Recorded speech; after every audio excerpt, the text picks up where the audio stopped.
थकलेला चेहरा, अशक्त शरीर, तोंडावर मास्क अन भावानं दिलेला आधार. सार्वजनिक आयुष्यातून सुट्टी घेतलेल्या संजय राऊतांना बाळासाहेबांच्या स्मृतीस्थळी जाण्याचा मोह आवरता आला नाही. आजार असो अथवा विरोधक, राऊत दोघांनाही पुरून उरलेत हे दाखवणारी ही दृश्य आहेत. तब्येत कशीही असो, आजार कितीही दुर्धर असो, पण त्याहीपेक्षा मोठा गुरुचा आशीर्वाद आहे हे दाखवणारी ही दृश्य आहेत. राऊतांना दुर्धर आजाराची लागण झाली आहे. त्यांना डॉक्टरांनी गर्दी टाळण्याचा सल्ला दिलाय, पण तरीही राऊत कसलीच तमा न बाळगता बाळासाहेबांच्या स्मृतीस्थळी पोहोचले.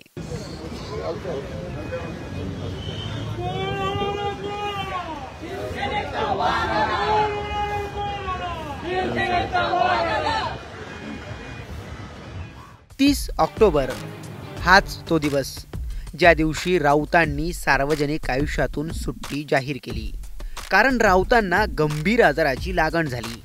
मीडिया रिपोर्ट्सनुसार संजय राऊतांना आतड्यांचा कर्करोग असल्याचं बोललं जातंय.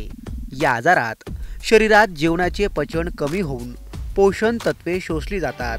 त्या महत्त्वाच्या भागात म्हणजे आतड्यात जर कर्करोग पेशी निर्माण झाल्या तर ते आरोग्यासाठी धोकेदायक ठरते. याच कारणांमुळे राऊतांनी तातडीनं उपचार सुरू केलेत. योग्य उपचार आणि काळजी घेतली तर हा आजार बरा देखील होऊ शकतो, असं तज्ज्ञांचं मत आहे. राऊत 31 ऑक्टोबर नंतर माध्यमांमध्ये दिसले नाहीत, पण तेच राऊत शिवतीर्थावर बाळासाहेब ठाकरेंच्या स्मृतीस्थळी स्पॉट झालेत. बाळासाहेब ठाकरेंच्या 13व्या स्मृतिदिनी राऊत आपल्या गुरूंचं म्हणजे बाळासाहेब ठाकरेंचं दर्शन घ्यायला पोचलेत.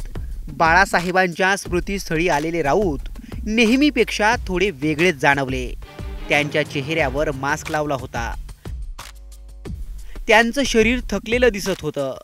राऊतांना आपले बंधू सुनील राऊत यांचा आधार घेऊन चालावं लागत होतं, पण तरीही राऊतांचा जोश तसूभरही कमी झालेला नव्हता. गाडीतून उतरतानाच लोकांनी "कोण आला रे कोण आला, शिवसेनेचा वाघ आला" या घोषणा दिल्यात.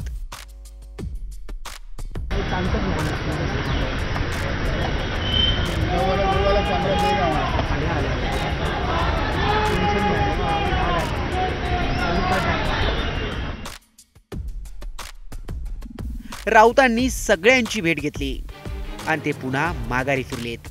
संजय राऊतांनी बाळासाहेब ठाकरेंच्या स्मृतिदिनी फेसबुकवर एक पोस्ट देखील लिहिली आहे. त्यात त्यांनी लिहिलंय की ज्यांच्यामुळे मी घडलो असे एकमेव शिवसेना प्रमुख बाळासाहेब ठाकरे यांना मानवंदना. असा पुरुष सिंह होणे नाही, मराठी माणसानं एकजुटीनं राहावं आणि महाराष्ट्र शत्रूंशी लढावं हीच त्यांना आदरांजली. साहेब, जय महाराष्ट्र. तब्येत कितीही खराब असू देत, पण बाळासाहेबांच्या स्मृतीस्थळी जायचं म्हणजे जायचंच. राऊतांचा हाच निर्धार त्यांच्या व्यक्तिमत्वाबाबत खूप काही सांगून जाणार आहे.